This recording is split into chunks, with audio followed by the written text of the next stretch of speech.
Cusco, Peru. 13,000 feet above sea level, the air is so thin that every breath feels like an act of will. It's night, no tourists, just the moon, the wind and me. I'm kneeling in front of a wall, not just any wall, a wall that's been mocking everything we think we know for 500 years. My hands are shaking, not from the cold, they're shaking because I just understood something that terrifies me. I came here as an engineer, with 15 years of experience, with tools that cost more than a car, with the absolute certainty that I could replicate what the Incas did, and I failed. I didn't just fail a little, I didn't come close, I failed by a factor of 300. That's the distance between my best attempt and what they achieved with river stones and their bare hands, 300 times.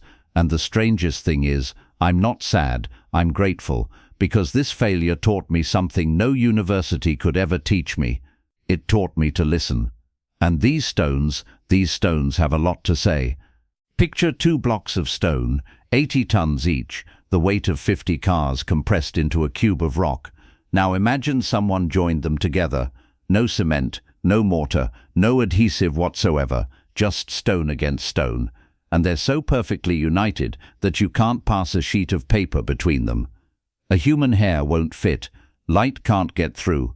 When you run your fingers across that joint, you feel nothing, no step, no difference in height. Not that tiny imperfection that always exists when you join 2 surfaces, no matter how well you work them. It's like the 2 stones were one, like they were born together, like the line between them is just an illusion. The first time I touched one of these joints, I froze. I ran my fingers over it once, twice, 10 times. I closed my eyes and ran my fingers over it again, trying to find the line, and I couldn't find it. I opened my eyes. The line was there. I could see it, but I couldn't feel it. In that moment, something broke inside me. It wasn't the stone, it was my ego. Let me introduce myself. I'm a civil engineer. I graduated with honors. I've spent 15 years designing structures where a calculation error could mean someone's death. I've worked with reinforced concrete, high-strength steel, CAD systems that can model a building atom by atom. I've calculated seismic loads for 30-story buildings in earthquake zones. When I say I understand precision, it's not a metaphor, it's my life, and that's why I thought I could do it. I thought that with my modern tools, my training, my 15 years of experience, I could come close to what some stonemasons did 5 centuries ago. I wasn't trying to match them, just get close. How arrogant I was. It all began with an argument. I was in a meeting with other engineers, one of those end-of-day conversations when the computers are already off and the only thing left on the table is cold coffee. Someone had just come back from Peru and started showing photos of Inca walls, the kind of images we've all seen, massive stones fitted together without mortar, irregular shapes that somehow lock into place like pieces of a cosmic puzzle. Then one of my colleagues, a brilliant man who works on advanced structural systems, looked at the photos and said something that lit the fuse. There's no way they achieved that precision without advanced technology. Something is missing from the story. I laughed, not to mock him, but with the confidence of someone who thinks he understands how the world works. It's not impossible, I said. It's just work, a lot of work, skilled craftsmen with a lifetime of experience. Nothing supernatural, nothing outside basic physics and dedication. Some colleagues nodded, others exchanged skeptical looks. Then the quietest engineer in the group, a veteran with more projects under his belt than I have years of life, smiled and spoke the words that changed everything. Then do it. Silence. Replicate an Inca joint. Just one. If it's as simple as you say, prove it. I accepted without a second thought. That was the first of many mistakes. I spent 2 weeks preparing, and when I say preparing, I mean obsession. I studied archaeological papers, analyzed microscopic photographs of the joints, contacted geologists who had studied the Rumicolca quarries, but most of all, I prepared my arsenal, laser measuring devices accurate to tenths of a millimeter, the same type used to calibrate satellites, industrial diamond cutting discs, capable of cutting steel like butter, controlled grit sandpaper, the same kind Swiss watchmakers use to polish rubies, cerium oxide paste, what they use for space telescope mirrors, a portable microscope capable of seeing cell-sized structures. Now think about what the Incas had: river stones, sand, water, their hands, nothing else. As I packed my high-tech equipment, I remember thinking, if they did it with stones and patience, I'll do it in a week with technology. I'm still ashamed to remember that thought. I arrived in Cusco in March. The Andes air hits you differently, colder, cleaner, like every molecule has more space to exist. The first few days I didn't try anything, I just observed. I walked through Sacsayhuaman at dawn, when the stones still hold the night's cold. I knelt in front of the walls, touched them, ran my fingers over the joints again and again, and that's when I felt it, or rather, when I stopped feeling it. The joint didn't exist. My eyes saw it, a clear line between two grey stone blocks, but my fingers couldn't find it. I ran my thumb over it once, twice, 10 times. I closed my eyes, focused only on touch, and still couldn't find it. It was like running your fingers over perfect glass, no edges, no joints, no interruptions, but it wasn't glass, it was andesite, hardness 7 on the Mohs scale, harder than my knife's steel. In that moment, the first crack appeared, not in the stone, in my confidence. I got a workspace near Cusco, brought in 2 blocks of andesite, 16 inches on each side.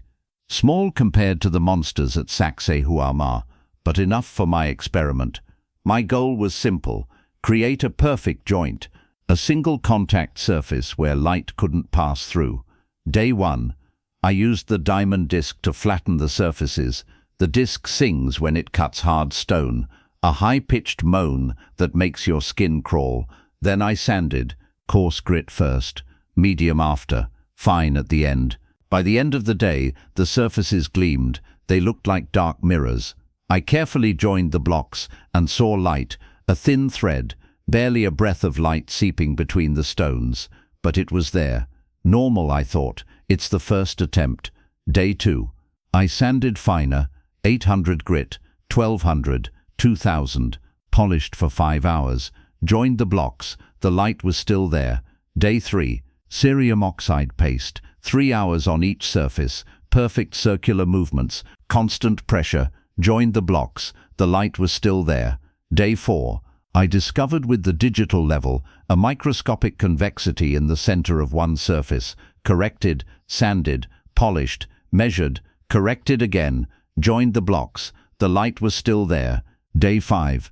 I wasn't frustrated anymore. I was terrified, because no matter what I did, no matter how many hours I dedicated, no matter what tool I used, there was always a micro-step, an invisible undulation, an imperfection my instruments detected, but I couldn't eliminate. Always that damn thread of light. That night I called a geologist friend from the University of Lima, sent him photographs of my blocks and a real Inca joint. His response came at midnight and destroyed me. The Inca joints you photographed have tolerances of less than 0.001 millimeters. I need you to understand that number. 0.001 millimeters is 1 micron, the thickness of a bacterium. A bacterial cell fits in that space. A red blood cell measures 7 microns. They were working in the range of 1. But that's not what destroyed me. What destroyed me was the second part. Your blocks have variations of 0.3 millimeters. You're 300 times off. 300 times. I had a diamond disc, laser measurers, space paste, 15 years of experience, all of humanity's knowledge in my pocket, and I was 300 times farther from perfection than some stonemasons with river stones. That night I didn't sleep, but not from frustration, from curiosity, because if my tools didn't work, I had to understand why theirs did. I spent the next few weeks analyzing my failure, and that's when I realized something devastating. I hadn't made one mistake, I had made 4. 4 mistakes that reveal the true distance between modern engineering and ancient wisdom. Mistake number 1, planar thinking. I tried to create 2 perfectly flat surfaces and then fit them together, but Inca joints aren't flat. They're complex curves. subtle waves that complement each other, like the positive and negative of a photograph. They weren't chasing geometric perfection, they were chasing perfect union. It's the difference between cutting puzzle pieces into squares so they force together, or letting each piece shape itself naturally around its neighbor. Mistake number 2, designing before touching. I arrived with a plan, every step mapped out before I even touched the stone. The Incas didn't work like that. They touched first, listened first, felt the texture, the veins, the strengths, the weaknesses. Only then did they decide how to work it. Each stone dictated its own instructions. Mistake number 3, force versus rhythm. My diamond blade removes material with violence, fast, efficient, but destructive. It tears the surface apart, leaving micro-fractures, internal stresses, and tiny imperfections that ruin extreme precision. The Incas used rhythmic percussion, soft, consistent blows, repeated thousands of times. They didn't force the stone to change, they persuaded it. Mistake number 4, ignoring sound. This was the biggest mistake of all. I worked in silence, ear protection on, completely isolated from the noise of my tools. But sound was the key. The Incas listened. They listened to how the stone sang when they struck it, and that song told them everything. Where to cut, where not to cut, where the stone was strong, where it was weak, and how it wanted to be shaped. A local craftsman taught me something that changed everything. He was an older man, hands shaped by decades of work, eyes that had seen more stones than I will ever see in my life. He led me to a block of andesite and handed me a river stone. "Strike it," he said. I did. "Listen." I struck it again, and this time I listened. A dull sound, heavy, muted, like hitting a dead wall. "Now here," he said, guiding my hand to another spot.